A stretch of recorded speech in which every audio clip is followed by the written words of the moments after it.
Hello বন্ধুরা, আসসালামু আলাইকুম। আশা করি যে যেখানে আছেন সকলেই ভালো আছেন। ইনফিনিক্স আমাদের মাঝে তাদের কম দামের দুর্দান্ত একটি গেমিং ফোন নিয়ে আসতে যাচ্ছে।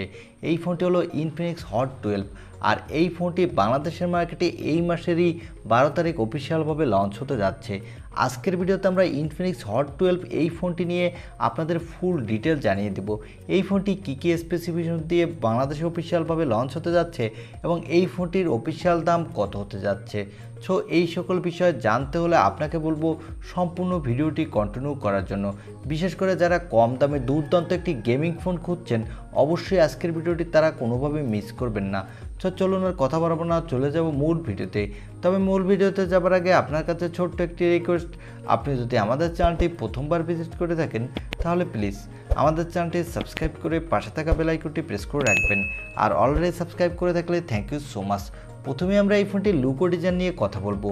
এই ফোনটির লুক ও ডিজাইন নিয়ে কথা বলতে গেলে এই ফোনটির ব্যাক প্যানেল দেওয়া হয়েছে প্লাস্টিক এবং এই ফোনটির বডি ফ্রেমটি হলো প্লাস্টিকের।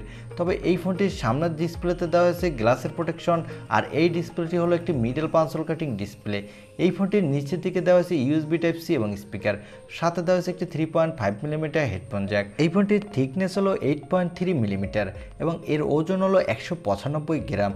সো এই ফোনটির লুক ও ডিজাইন আমার কাছে লোয়ার বাজেটের গেমিং ফোন হিসেবে ঠিকঠাক আছে বলে মনে হয়েছে। তবে এই ফোনটির ব্যাক সাইডে দেওয়া হয়েছে গ্লোসি ফিনিশ, যার ফলে আপনার দূর থেকে দেখলে মনে হবে এর ব্যাক সাইডে দেওয়া হয়েছে গ্লাসের প্রোটেকশন, তাই এই ফোনটি দূর থেকে অনেকটা সুন্দর লাগছে। আর হাতে নিলেও আপনি একটি ভালো হ্যান্ড সাউন্ড ফিল পেয়ে যাবেন। এবার আসা যাক এই ফোনটির ডিসপ্লে সেকশনে। এই ফোনটিতে ডিসপ্লের জন্য দেওয়া হয়েছে 6.82 ইঞ্চি মাপের একটি IPS LCD ডিসপ্লে উইথ 90 হার্টজের রিফ্রেশ রেট। তবে এই ডিসপ্লেটি হলো একটি এইচডি প্লাস ডিসপ্লে। তবে আমার মনে হয় এখানে যদি একটি full HD plus display provide করতো ইনফিনিক্স, তাহলে এই ফোনটির ডিসপ্লে সেকশন আরও বেটার হতো, তাহলে এই ডিসপ্লেতে আরও বেটার পারফরমেন্স পাওয়া যেত। তবে আমার মনে হয় এখানে কস্ট কাটিংয়ের জন্যই ইনফিনিক্স এখানে শুধু এইচডি প্লাস ডিসপ্লে প্রোভাইড করেছে আমাদের। এবার আসা যাক এই ফোনটির ক্যামেরা সেটআপে। এই ফোনটির ব্যাক সাইডে দেওয়া হয়েছে ট্রিপল ক্যামেরা সেটআপ, যার প্রাইমারি লেন্স হলো 13 মেগাপিক্সেলের, সাথে দেওয়া হচ্ছে একটি 2 মেগাপিক্সেলের ডিপ সেন্সর এবং সর্বশেষ দেওয়া হচ্ছে একটি QVGA ক্যামেরা। এই ফোনটির ব্যাক সাইডে ক্যামেরা দিয়ে আপনি full HD plus 30 FPS video record করতে পারবেন, সাথে মোটামুটি ভালো মানের ফটোগ্রাফি করতে পারবেন। তবে এই ফোনটির ব্যাক ক্যামেরাটি আমার কাছে ততটা ভালো লাগেনি। এখানে যদি এর প্রাইমারি সেন্সর 48 মেগাপিক্সেলের দিত, তাহলে এই ফোনটির ব্যাক ক্যামেরা দিয়ে আরও বেটার ছবি পাওয়া যেত, সাথে ভালো ভিডিওগ্রাফিও করতে পারতেন। এখানে দেওয়া হচ্ছে একটি 8 মেগাপিক্সেলের সেলফি ক্যামেরা। এই ক্যামেরাটিতেও আপনি full HD plus video record করতে পারবেন, সাথে ভালোই সেলফি তুলতে পারবেন। এই ফোনটির পাওয়ারের কথা বলতে গেলে এখানে দেওয়া হচ্ছে মিডিয়াটেকের হেলিও G85 প্রসেসরটি।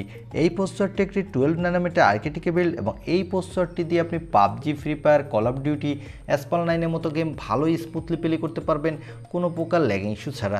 তবে হাই সেটিংসে প্লে করতে গেলে সেক্ষেত্রে অনেকটা ল্যাগিং ইস্যু দেখা দেওয়ার সম্ভাবনা রয়েছে। তবে আপনি মিডিয়াম সেটিংসে ভালোই প্লে করতে পারবেন, সাথে ভালো মাল্টিটাস্কিং এক্সপিরিয়েন্সও পেয়ে যাবেন। এই ফোনটিতে আউট অফ দ্য বক্স দেওয়া হচ্ছে অ্যান্ড্রয়েড 12, এর ব্যাকএন্ডে দেওয়া হচ্ছে XOS 10.6। এই ফোনটিতে সিকিউরিটির জন্য দেওয়া হচ্ছে সাইড মাউন্টেড ফিঙ্গারপ্রিন্ট সেন্সর। আর এই ফোনটিতে ব্যাটারির জন্য দেওয়া হচ্ছে 5000 mAh একটি ব্যাটারি, সাথে দেওয়া হচ্ছে 18 ওয়াটের একটি ফাস্ট চার্জার। এই ব্যাটারি দিয়ে এক চার্জে আপনি অনায়াসে 2 দিন কাটিয়ে নিতে পারবেন। এই ফোনটিতে দেওয়া হচ্ছে extra dedicated micro SD card slot, যার ফলে আপনি আপনার ইচ্ছামতো স্টোরেজ বাড়িয়ে নিতে পারবেন প্রয়োজন অনুযায়ী। এবং এই ফোনটিতে দেওয়া হচ্ছে LPDDR4X র্যাম, সাথে দেওয়া হচ্ছে UFS 2.1 স্টোরেজ, যার ফলে লোয়ার বাজেটের ফোন হলেও এই ফোনটির র্যাম এবং স্টোরেজ ভেরিয়েন্টটি মোটামুটি ভালোই ফাস্ট হতে যাচ্ছে। এবং এই ফোনটি শুধু একটি র্যাম ভেরিয়েন্টে মার্কেটে পাওয়া যাবে 6128 GB, আর এই ফোনটি 4টি কালার ভেরিয়েন্টে মার্কেটে লঞ্চ হতে যাচ্ছে। এবারে জানিয়ে দেব এই ফোনটি বাংলাদেশের মার্কেটে কত দামে লঞ্চ হতে যাচ্ছে। এই ফোনটির 6128 GB ভেরিয়েন্টটি বাংলাদেশের মার্কেটে দাম হতে পারে সম্ভাব্য 13,000 টাকার আশেপাশে।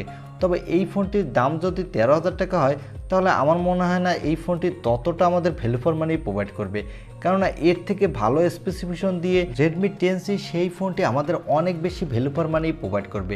তবে এই ফোনটির দাম যদি 12,000 টাকার মধ্যে হয়, তাহলে এই ফোনটি ঠিকঠাক আছে এই দামের মধ্যে, তাহলে আপনি নিতে পারেন। এই ছিল ইনফিনিক্স হট 12 এই ফোনটির একটি রিভিউ।